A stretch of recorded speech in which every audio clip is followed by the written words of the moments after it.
كل الكويتيين المحتجين معارضين اللي صار لهم ومعهم، وما نرضى الشيء هذا، ومع الشعب الكويتي كله، ما هو بس سلم حسين. هالشيء ما ترضينا ولا ترضي. اتمنى ان شاء الله ان حكومتنا انها ترجع للحق ان شاء الله وترضي شعبها وتهون الامور إن شاء الله. حضورنا ان شاء الله مع الجميع كلهم، ونرجو ان شاء الله الامور تهون كلها، ونرجو من امير البلاد المفدى حفظه الله انه يتجاوز عن ابنائه وانه يحل المجلس الامه. أجواء جميلة جدا حقيقة. هناك عدد كبير جدا من المواطنين الذين توافدوا منذ عصر اليوم لكي يعبروا عن تضامنهم مع المعتقلين الموجودون هنا.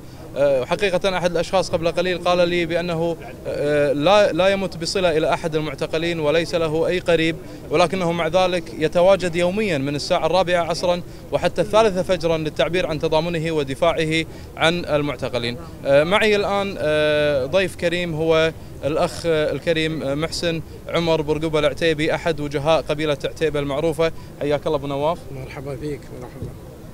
أبو نواف، نود أن نسألك إذا تكرمت، يعني حضورك اليوم هنا كأحد وجهاء القبائل وتحديدا قبيلة عتيبة المعروفة والعريقة، لماذا أتيت هنا وما هي الرسالة التي تود إيصالها؟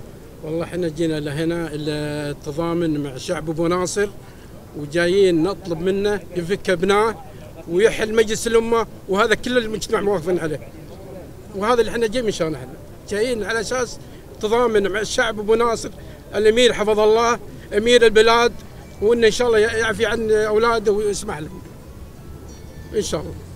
طيب، ربما حصل هناك كلام كثير خلال الفترة الماضية حول وجهاء القبائل وشيوخ القبائل، ما هي آرائكم خلال الأحداث التي تمر بها خلال الفترة الأخيرة؟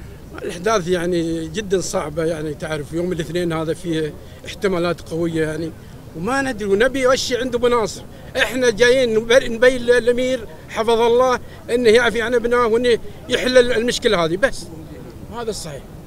نعم، نشكر أبو نواف أحد وجهاء قبيلة عتيبة على مشاركة.